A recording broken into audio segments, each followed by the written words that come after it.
Hello everyone, welcome back to our channel Pooja's corner और मैं हूँ पूजा। आज का ब्लॉग शुरू करते हैं अभी से। तो मैं नहा ली हूँ और चाय हो चुकी है, नाश्ता हो चुका है। अब जा रही हूँ खाना बनाने। नाश्ता नहीं हुआ, ओनली चाय और नमकीन।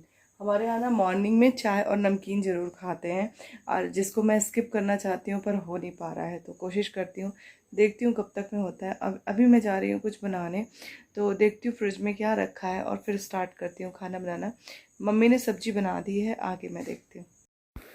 तो यहाँ पे देखिए मैं झटपट झटपट आ चुकी हूँ। तो मम्मा ने सब्जी और दाल पका दी थी, और थोड़ी सी ना बैटर बचा हुआ था इडली का, फ्रिज पे रखा हुआ था। तो मैंने फ्रिज से कुछ कुछ सामान निकाला, तो मुझे वो बैटर दिख गया। तो मुझे लगा थोड़ी सी इडली है, बना देती हूँ, तो नाश्ते में सबका काम कर जाएगी। मतलब एक बार के लिए है, 16 इडली बनेंगी, तो घर में 5-6 लोग हैं, दो दो तीन तीन खाएंगे तो हो जाएगी। तो अब इडली बन रही, तो उसके साथ चटनी होनी चाहिए, तो सांभर होना चाहिए। और हमारे घर में ना चटनी ज़्यादा पसंद नहीं करते, सांभर होना चाहिए, तो वो इडली बहुत अच्छे से खा लेंगे।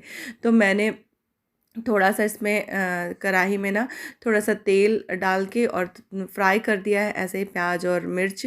और साथ में मैंने जो बनी हुई सब्जी थी कद्दू की, वो डाल दी है, और बनी हुई दाल को डाल दिया है, सांभर मसाला डाल दिया है। तो बन के तैयार हो गया है हमारा सांभर।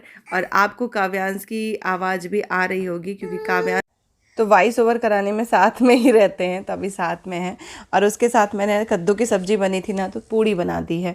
तो हस्बैंड पूड़ी और सब्ज़ी खा के चले जाएंगे, 1-2 इडली खा लेंगे मन होगा तो। और खाने में आज यही बना दूंगी, और चावल दाल अभी नहीं बनाऊंगी, क्योंकि इडली भी तो चावल के जैसे ही होती है, और उसको दाल के साथ ही तो खाया है। तो बस इस तरीके से आज का डिनर, मतलब डिनर नहीं, लंच मैं प्रिपेयर कर ली हूँ। और इसके बाद देखिए पापा जी लेटे हुए हैं। पापा जी इडली नहीं खाते, उनको पसंद नहीं है। मम्मा खाती भी है तो सूखी इडली खाएगी, वो सांभर बहुत थोड़ा बहुत लेगी। और इसके बाद यहाँ पे देखिए काव्यांश बाबू भी तेल वेल लगवा के सो गए हैं, और मम्मा तेल लगा के सो गई है। मतलब इनको लगवाने के बाद आराम मिला है, और उनको लगाने के बाद आराम मिला है। तो इस तरीके से दोनों लोग सो गए हैं। और यहाँ पे देखिए मैं अब क्लीनिंग में लग गई हूँ, क्योंकि सबने नाश्ता कर लिया, जिसको जो खाना था वो खा लिए हैं, और हस्बैंड भी चले गए हैं ऑफिस। और अब मैं लग गई हूँ काम में। तो यहाँ पे बलून्स उस दिन जो लगे हुए थे ना, तो अब वो क्या अपने से गिरते रहते हैं, एक एक दो दो, जिसका टेप जो है वो थोड़ा सा कमज़ोर हो गया है, तो वो गिरते रहते हैं। तो मैं उनको ले आके ना अंदर वाले रूम में लगा देती हूँ, क्योंकि जब ये लेटता है ना, तो उनको देख देख के बहुत ज़्यादा, अभी जो ये इसकी जो किलकारियाँ आ रही हैं ना, वो वही देख के आ रही हैं। वो जैसे हवा में उड़ता है, वैसे इनकी किलकारियाँ चालू रहती हैं। और ये देखिए ये नहा के आए हैं अभी। मैं मॉर्निंग में नहा ली थी, और उसके बाद आज मुझे मन हो रहा था साड़ी वेयर करने का, तो मैंने साड़ी पहना था। और इसके बाद अब काव्यांश को मैं थोड़ा सा, मम्मी ने नहला दिया है, थोड़ा शांत रहो बाबू, मम्मी ने नहला दिया है। अब मैं इनको लगाऊंगी थोड़ा तेल वेल। इतने में एक पार्सल आ गया, तो अभिषेक पैसे लेने आ गया है, तो बस वो ले आएगा पार्सल जाके नीचे से। और इसको देखिए है छोटा सा, पर इसकी जो एक्टिविटी है ना सारी बड़े वाली हैं। ये इसको मोबाइल से बहुत ज़्यादा लगाव है, और ये देखिए कैसे देख रहा है, आप लोगों से भी वो हाय बोल रहा है। तो उसके हाय का रिप्लाई ज़रूर करिएगा। तो आप लोग कमेंट सेक्शन में ही रिप्लाई कर सकते हैं, तो ज़रूर हेलो हाय लिख के ज़रूर भेजिएगा। और यहाँ पे देखिए अभी बिल्कुल ये शांत हो गया है, क्योंकि उसको लग रहा है कि मुझे कोई देख रहा है। और बस मैं ये लगा दूंगी। और आपको मैं बताऊं कि इस टाइम पे जब मैं ट्यूशन पढ़ाती थी, तो मुझे बार बार थोड़ा अलग सा गिल्ट सा फील हो रहा था, क्योंकि मैं बच्चों के लिए वो सब कुछ नहीं कर पा रही हूँ, ट्यूशन वाले बच्चों के लिए जो मुझे करना चाहिए। बहुत दिनों से मेरे पास बच्चे आते हैं, लेकिन मेरे पास सिटिंग की जो व्यवस्था है ना, वो नहीं है। एक्चुअली मेरे पास कोई भी एक सेपरेट कमरा नहीं है जहाँ पे मैं ट्यूशन पढ़ाऊँ। मैं हॉल में ही ट्यूशन पढ़ाती हूँ, और मेरे घर में ऐसा कोई मतलब ऐसा नहीं है कि डिस्टर्बेंस होता है, क्योंकि कोई ऐसा डिस्टर्ब करने के लिए नहीं है। अब काव्यांश सो रहा है, लेकिन वो भी डिस्टर्ब नहीं करता है, बहुत ज़्यादा समझदार है वाकई में। जैसे जितना छोटा है उस हिसाब से बहुत समझदार है इस मामले में। तो मैंने उसके लिए कुछ सोचा एक हफ्ते पहले, तो मैंने अपने पापा जी से बोला, तो उन्होंने ना बहुत अच्छा मुझे सलाह दी, और मैं वो सारी चीज़ें मैंने करवा ली हैं, कि जो भी है मेरे पास मैं उसी में बेस्ट करने की कोशिश करूँगी। तो मैंने ज़मीन में बैठ के मैं पढ़ाती हूँ, और मैं बच्चों को भी वहीं बैठाती हूँ, मैं भी खुद बैठती हूँ।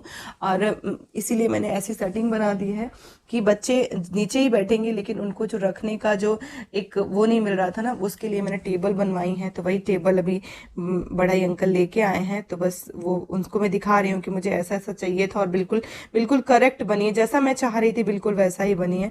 तो उनको मैं पैसे वैसे दे दूंगी, और वो चले गए हैं। यहाँ पे देखिए और देखिए मैं इसको नहला दी थी और अब मैं इसको थोड़ा सा ड्रेस वस पहना दूंगी, तेल उल लगा दी हूँ। तो ये भी अब सोएगा। आंखें देखिए बिल्कुल सोने वाली हैं, लेकिन अभी भरपूर मस्ती करने के मूड में है।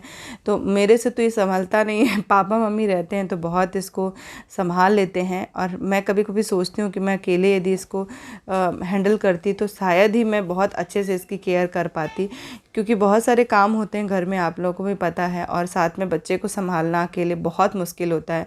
उन लेडीज़ों को सैल्यूट है जो बाहर रहती हैं और हस्बैंड ऑफिस चले जाते हैं, उसके बावजूद बच्चों को संभाल लेती हैं। साथ में कुछ लोग तो वर्किंग लेडी भी हैं, बच्चों को संभालती हैं, पर उतना प्रॉपर उनको जो प्यार है परिवार का वो नहीं मिल पाता है।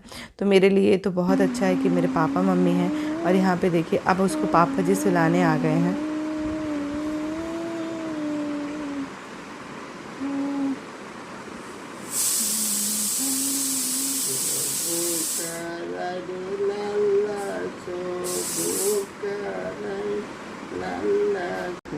और ये देखिए अब मम्मा इसको जगा रही हैं। अब सो गया है तो जगा रही हैं। पापा मम्मी की लोरी में तो कुछ तो जादू है, ये पटाख से सोता है। और देखिए अब सो गया है।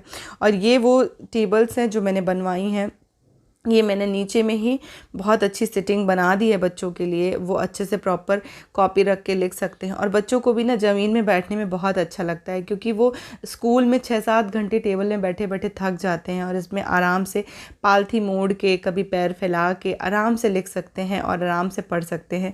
और ये पहले की सिटिंग है, मैंने थोड़ा सा क्लिप बनाई थी कि पहले बच्चे इस तरीके से बैठते थे, तो पापा और मैंने थोड़ा सा दिमाग लगाया और इस तरीके की सिटिंग बना दी है। तो हमारी छोटी सी जगह में भी हमारे बच्चे बहुत आराम से पढ़ लेंगे और बहुत अच्छे से ये कर सकते हैं। तो आपको ये कैसी लगी ज़रूर बताइएगा।